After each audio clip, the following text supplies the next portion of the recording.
आपका हर एक कदम आपके बच्चों को शिक्षा रोजगार के लिए है। तो चलिए अपने बच्चों को शिक्षा रोजगार के लिए बढ़िए, अपने बच्चों के रोजगार के लिए बढ़िए शिक्षा। नमस्कार, आदाब। आप सबका यहाँ समय निकाल कर आने के लिए बहुत बहुत धन्यवाद। मेरा इनाम है प्रशांत किशोर। हम कोई नेता नहीं है, हमारा कोई दल नहीं है और हम वोट भी नहीं मांगते। लोग बता रहा है कि भैया वोट नहीं मांगिएगा तो बिहार में नया व्यवस्था कैसे बनेगा। गांधी जी ने इस देश को आजाद कराया। गांधी जी ने आपसे हमसे वोट नहीं मांगा। गांधी जी ने इस समाज को जगाया। गांधी जी आगे आगे चले, पीछे से पूरा समाज चला, तब आपको आजादी मिली। अगर गरीबी से आजादी चाहते हैं तो सबको बिहार में अपने और अपने बच्चों के लिए सजग होना पड़ेगा, खड़ा होना पड़ेगा। इसलिए ये अभियान चला रहे हैं। वोट क्यों नहीं मांगते? वोट मांगने वाला तो हर 1-2 वर्ष पर कोई ना कोई आपके पास आता ही है। जो आता है यही कहता है हमको वोट दे दो, हम आएंगे तुम्हारा सब काम कर देंगे। यही सुन सुन के आप जीवन भर से वोट दिए जा रहे। पहले आपने कांग्रेस को जिताया, फिर 15 बरस गरीब के बेटा लालू जी को राजा बनाए। अभी 18 साल से नीतीश बाबू कुर्सी पर बैठे। दिल्ली में लोगों ने मोदी जी को भी बैठा कर देख लिया। आपका और आपके बच्चों का जीवन नहीं सुधरा। अब आए हैं कोई प्रशांत किशोर। आप हमारी बात सुनिएगा, हम पर भरोसा करके हमको वोट दीजिएगा। तो इस बात की क्या गारंटी है कि जीतने के बाद हम आपके साथ धोखा नहीं करेंगे। जैसे पहले का आदमी धोखा किया, हम भी आपके साथ धोखा कर सकते। इसीलिए ये वोट मांगने का अभियान नहीं है। अभी 15-20 मिनट में आपको रास्ता बताएंगे।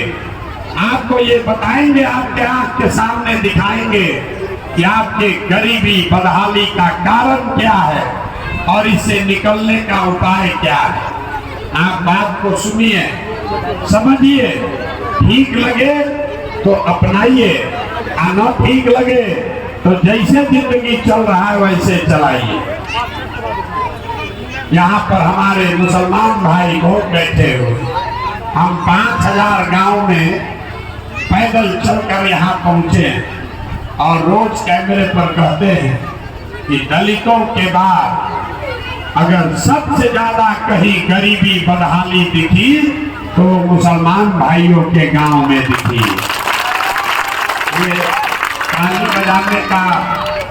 ये ताली बजाने का विषय नहीं है।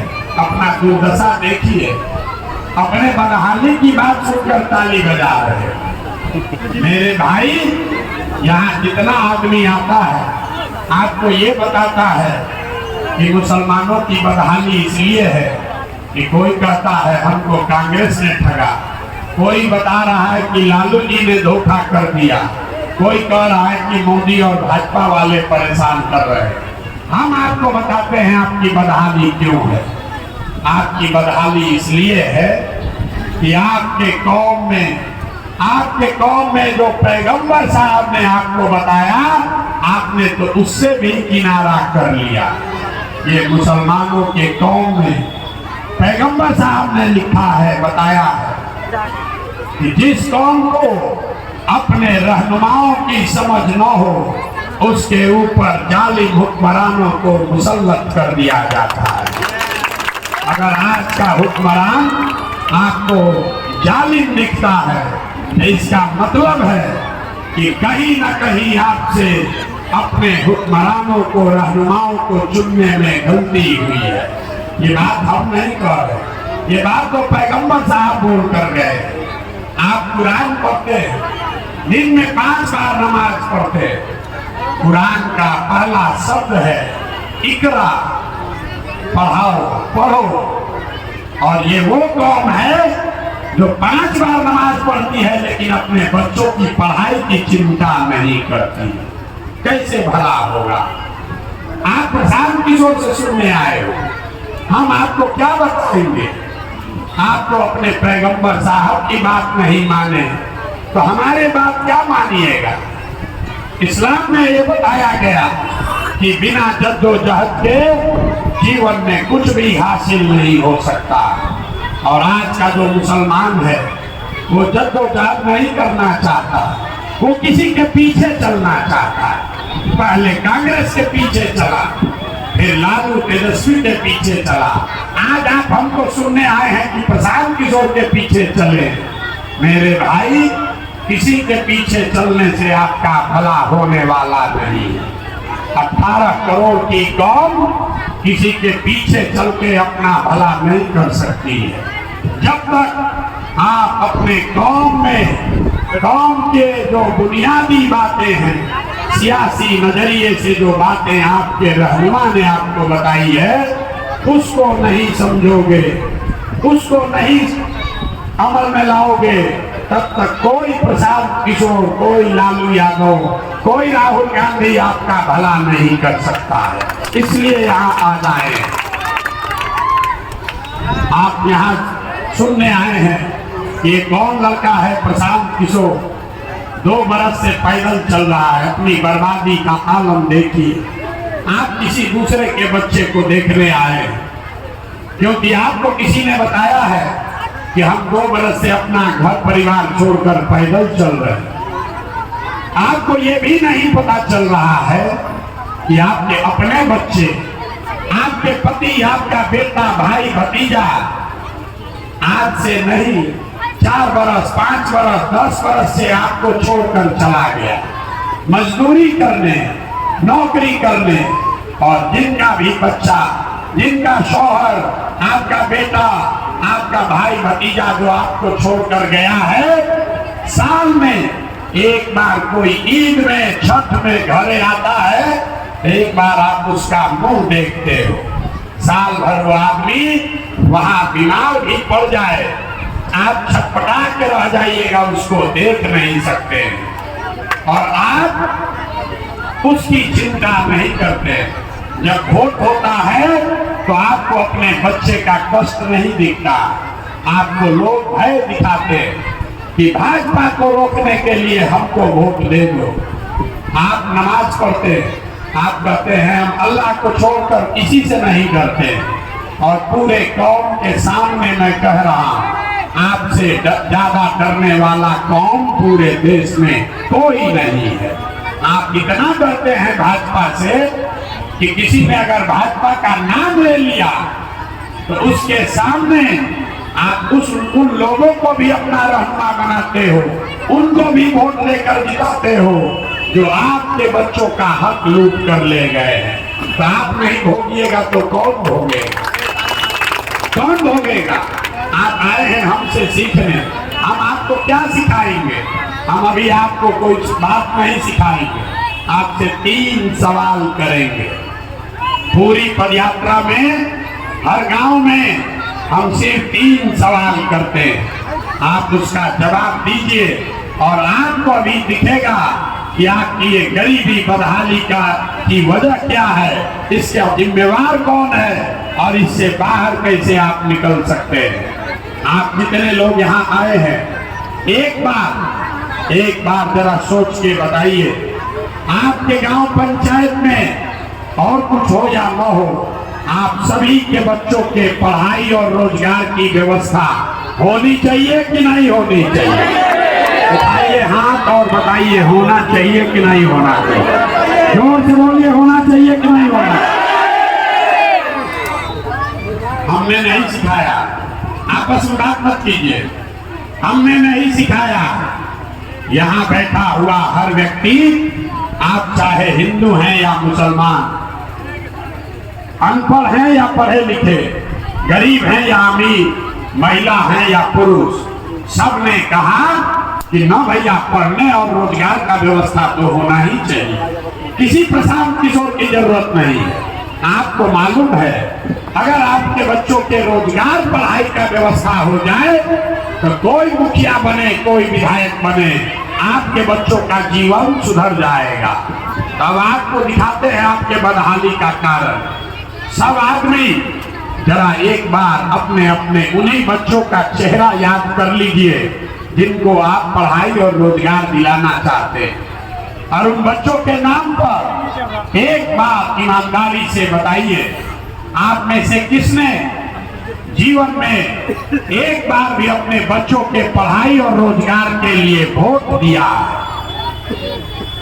देखिए अपने गांव का दुर्दशा देखिए, अभी कितना जोर से बोले हैं। अभी वाहन खड़ा हो कहीं कि हमको फैक्ट्री रोजगार दिलवा दीजिए। अभी आपने कहा कि हमको रोजगार और पढ़ाई चाहिए, लेकिन जीवन में आपने अपने बच्चों के पढ़ाई रोजगार के लिए कभी वोट नहीं दिया। अब लोग कहता है कि बिहार में तो विकल्प नहीं है, सारा नेता चोर है। हम लोग तो सबको वोट लेकर देख लिए, अगर किसी ने कोई काम नहीं किया तो इसका क्या गारंटी है कि पढ़ाई रोजगार के लिए वोट देंगे तो मिलेगा। हम आपको लिख कर दे रहे, वोट जिसको देना है दे दीजिए, लालू जी को दीजिए या नीतीश को दीजिए, राहुल गांधी को दीजिए कि मोदी को दीजिए, वोट जिसको देना है दीजिए। अभी 2 मिनट में आपको दिखाएंगे वो रास्ता। अगर वैसे दीजिएगा तो और कुछ हो या नहीं आपके बच्चों को रोजगार पढ़ाई निश्चित हो जाएगा, नहीं होगा तो मेरा गर्दन पकड़िएगा। अब दूसरे सवाल का जवाब दीजिए। सब आदमी सोचकर बताइए, आज तक आपने जिस दल को नेता को भी वोट दिया उन नेताओं ने आपके और आपके बच्चों के लिए कुछ किया है कि नहीं किया? आप उठाकर बताइए, किया है कि नहीं किया है? जोर से बोलिए, नहीं किया है। पूरा गांव बोला है, अब पीछे मत हटिएगा। आपने कहा कि हम लोगों ने जिसको भी वोट दिया आज तक कोई हमारा काम ही नहीं किया, तो हम गिनवाना शुरू करते हैं। सही बोले तो हाँ बोलिएगा, गलत बोले तो ना बोलिएगा। अब बात खत्म होगा, आपको दिखेगा कि कैसे आपके बच्चे को रोजगार पढ़ाई मिलेगा।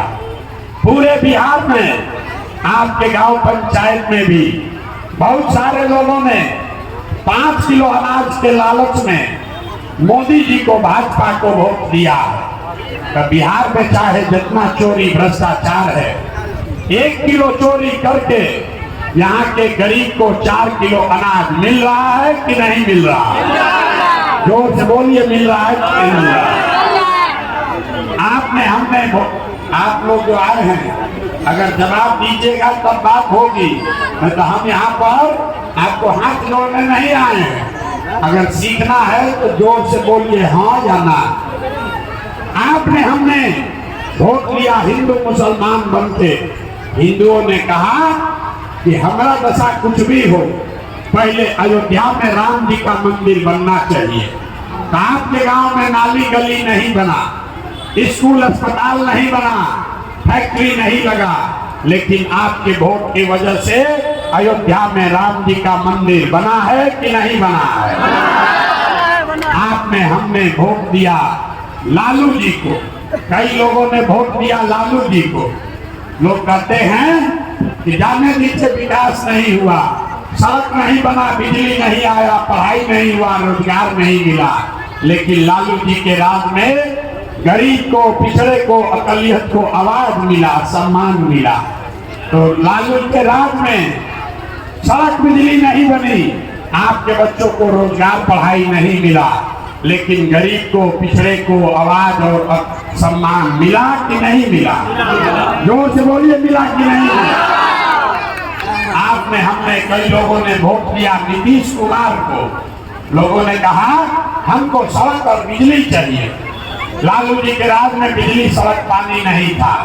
तो नीतीश के राज में इसी बदहाल बिहार में और कुछ हो या न हो, बिजली का बिल 1000 आए चाहे 2000, घरे घरे बिजली आया है कि नहीं आया है? अरे आया है कि नहीं आया बिजली? गुजरात में हमने वोट दिया मोदी जी का भाषण सुन के कि मोदी जी गुजरात में बड़ा विकास किए हैं, तो भैया मोदी जी गुजरात में तो विकास कर रहे हैं। पूरे देश का पैसा ले जाकर गुजरात के गांव-गांव में फैक्ट्री लग रही है और पूरे बिहार से आपके हमारे बच्चे गुजरात में जाकर नौकरी मजदूरी कर रहे हैं कि नहीं कर रहे हैं? आप लोग किस बात पर वोट दिए हैं जो आप लोग को नहीं मिला? किस बात पर वोट दिए जो नहीं मिला? आपने खुद कहा अपने बच्चों के नाम पर कि भैया हम लोग अपने बच्चों के पढ़ाई रोजगार के लिए किसी को वोट नहीं दिए, तो जो वोट जिसके लिए दिए वो मिला और जिसके लिए वोट नहीं दिए वो नहीं मिला। इतने बात बताने आए, वोट नहीं मांगते, बोइएगा बबूल तो आम कहाँ से खाइएगा? वोट दीजिएगा 4 किलो अनाज पर तो आपके बच्चों को रोजगार कहाँ से मिलेगा? वोट दीजिएगा मंदिर मस्जिद बनाने के लिए तो आपके बच्चों के लिए फैक्ट्री कैसे लगेगा? वोट दीजिएगा जाति के नाम पर तो आपके बच्चों के लिए पढ़ाई कैसे होगा? वोट दीजिएगा लालू के डर से भाजपा को और भाजपा के डर से लालू को तो आपके बच्चों की मजदूरी कैसे खत्म होगी? नहीं हो सकती, नहीं हो सकती है। आप जिस चीज के लिए भी वोट दिए हैं वो आपको मिला है। आपने मोदी को अनाज के लिए वोट दिया तो अनाज मिला है, मंदिर के लिए वोट दिया मंदिर बना है। लालू जी को अगर आपने आवाज के लिए वोट दिया तो गरीब और पिछड़े को आवाज मिला है। नीतीश को आपने बिजली के लिए वोट दिया, इसी बिहार में बिजली आई है। आपने गुजरात के विकास को देखकर वोट दिया, गुजरात में विकास हुआ है। लेकिन आपने अपने बच्चों के पढ़ाई रोजगार के लिए जीवन में वोट नहीं दिया, इसीलिए आपका बच्चा अनपढ़ और मजदूर रह गया। यही बात बताने आए। जब आपको अपने बच्चों की चिंता ही नहीं है तो नेता आपके बच्चों की चिंता क्यों करेगा? लोग कहता है हमको नेता ठग रहा है। हम आपको बता रहे हैं कोई नेता आपको नहीं ठग रहा। नेता को ठगने का जरूरत क्या है? आप तो अपने ठगाने के लिए तैयार बैठे। हम जितने मुसलमान भाइयों के गांव से निकलते हैं लोग कहता है भैया हम लोग का दुर्दशा देखिए। और जितने मुसलमान भाई यहाँ है, जितने मुसलमान लोग यहाँ बैठे हैं, आप चाहे स्कूल का बात कीजिए, रोजगार का बात कीजिए, जिस दिन वोट होगा उस दिन आपको ये कोई बात याद नहीं रहेगी। आपको एक ही बात याद है, कोई एक आदमी भाजपा का डर दिखाएगा और आपका झोला में भर के वोट ले जाएगा। वो लोग भी ले जाएंगे जिन्होंने आपके बच्चों का हक मारा है, वो लोग भी ले जाएंगे जिन लोगों ने आपके परिवार का जीना मुश्किल किया है। ये आपकी दुर्दशा है। जब आप अपने बच्चों के लिए नहीं फिक्रमंद हैं तो नेता आपके बच्चों के लिए क्यों फिक्रमंद होगा? अगर हमारी बात पर भरोसा नहीं है तो अभी आपको दिखाते हैं कि आपके दुर्दशा का क्या आलम है। जरा एक बार हाथ उठाकर बताइए, और कुछ हो या ना हो, आपको अपने बच्चों की चिंता है या नहीं? हाथ उठाकर बताइए पीछे तक, अपने बच्चों की चिंता है कि नहीं है? अरे अपने बच्चों की चिंता है कि नहीं है? पूरा गांव बोला है और सब का सब आदमी झूठ बोल रहा है। पूरा गांव झूठ बोल रहा है। आपने कहा बिल्कुल आराम से हाथ उठाकर कह दिया हमको हमारे बच्चों की चिंता है। हम इसी बरसात में अभी 8 किलोमीटर से पैदल आ रहे, रास्ता में अगर 500 बच्चा मिला है, अगर 500 बच्चा मिला है, आधा से ज्यादा आपके बच्चों के शरीर पर शुद्ध कपड़ा नहीं है। जितने छोटे बच्चे हैं यहाँ देख लीजिए, ज्यादातर बच्चों के पैर में हवाई चप्पल भी नहीं है। हम सुबह से चल रहे, शाम हो गया, अभी तक किसी का बच्चा पढ़ता हुआ नहीं मिला। या तो आपका बच्चा विद्यालय गया नहीं, और अगर गया तो खिचड़ी खा के 10 बजते बजते रोड पर, गली में, घूरा पर, मैदान में दौड़ रहा। ये आपके बच्चे, ये नेताओं के बच्चे नहीं हैं, हमारे बच्चे नहीं हैं, ये आपके बच्चे। लोगों से पूछते हैं, अरे भाई अपने बच्चे को कपड़ा काहे नहीं पहनाते हो, चप्पल क्यों नहीं खरीदते हो, पढ़ाते क्यों नहीं हो? लोग कहता है भैया इतना गरीब है, कहां से पढ़ाए, कहां से कपड़ा खरीदे। तो मेरे भाई, जिन नेताओं ने